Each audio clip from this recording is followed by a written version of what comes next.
धर्षण और हत्या के आरोपी शिक्षक मनोज पाल को फांसी देने की मांग को लेकर शुक्रवार को रानीगंज क्षेत्र के आदिवासी संगठनों ने शनिवार को जोरदार विरोध प्रदर्शन किया। बांकुड़ा और बीरभूम जिले में हुए निर्भया जैसी घटनाओं के खिलाफ आदिवासी संगठनों ने सड़कों पर उतरकर अपना आक्रोश व्यक्त किया। शनिवार को आयोजित इस विरोध रैली में हजारों की संख्या में आदिवासी पुरुष और महिलाएं शामिल हुए।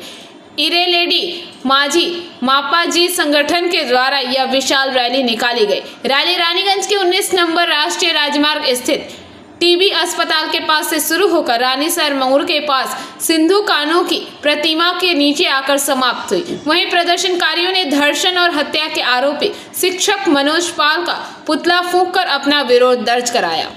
प्रदर्शनकारियों ने मांग की कि जिसने छात्रा के साथ निर्मम अत्याचार कर उसकी हत्या की उसे जल्द से जल्द फांसी की सजा दी जाए। साथ ही जिन्होंने इस जघन्य घटना को छोटा मामला बताकर दबाने की कोशिश की उनके खिलाफ भी कड़ी कार्रवाई की मांग की गई। विरोध प्रदर्शन में आदिवासी महिला पुरुष विभिन्न बैनर और पोस्टर लेकर शामिल हुए और न्याय की मांग बुलंद की। इस आंदोलन का नेतृत्व संजय हेम्ब्रम, बाबलू हांसदा, जहर बास्की, विजय मुर्मू, महाजन बास्की, चांद हांसदा, रूबी किस्कू और मोन्टू टुड्डू ने किया।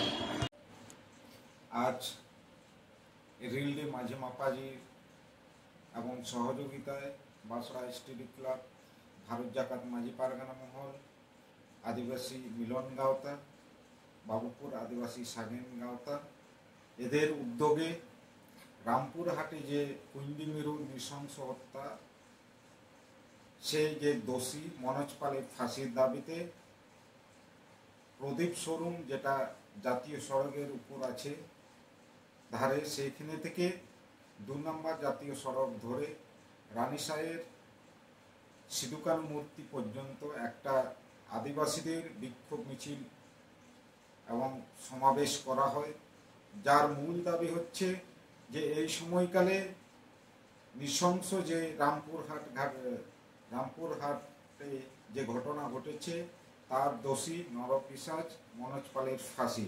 আমরা দেখেছি যে এই সময়কালে পশ্চিমবঙ্গের নানা প্রান্তে বিশেষ করে আদিবাসীদের নারীদের উপর যে অত্যাচার নেমে এসেছে, সেক্ষেত্রে প্রশাসনের এই অত্যাচারে যারা দোষী সেই দোষীদের শাস্তির পক্ষে যে পদক্ষেপ নেওয়ার সেই পদক্ষেপ প্রশাসন নিচ্ছে না।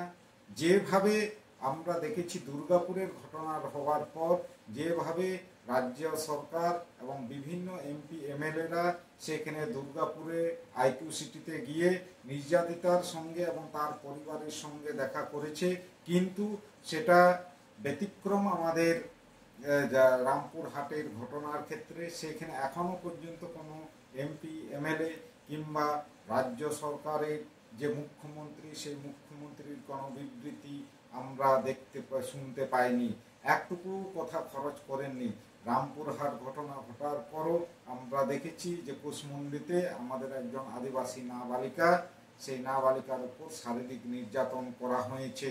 এই যে প্রত্যেক দিন প্রতিনিয়ত আদিবাসী মহিলাদের এবং নাবালিকাদের উপর যে অত্যাচার তার বিরুদ্ধে আজকে আমাদের এই বিক্ষোভ মিছিল, এবং আমরা এই মিছিলের মাধ্যমে আওয়াজ তুলছি এবং দাবি রাখছি যাতে অবিলম্বে মনোজ পালের শাস্তি হোক এবং সঙ্গে সঙ্গে যে পাত্রসায় আদিবাসী মেয়ের উপর যে অত্যাচার হয়েছে সেই দোষীকে শাস্তি দেওয়া হোক।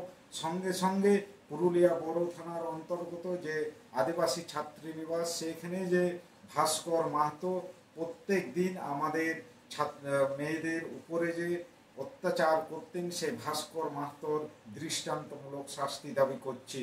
এবং এটাও আজকে এই মিছিলের মাধ্যমে আমরা বলতে চাই যে আগামী দিনে যদি এই ঘটনার আবার পুনরাবৃত্তি হয় তবে আদিবাসী সমাজ এর বিরুদ্ধে আবার গর্জে উঠবে এবং যতক্ষণ না এই মনোজ পালের ফাঁসি হয় তারা রাজপথে থাকবে, কোনোদিন এই মনোজ পালকে ছাড়বে না যতদিন পর্যন্ত তাকে ফাঁসি না দেওয়া হয়।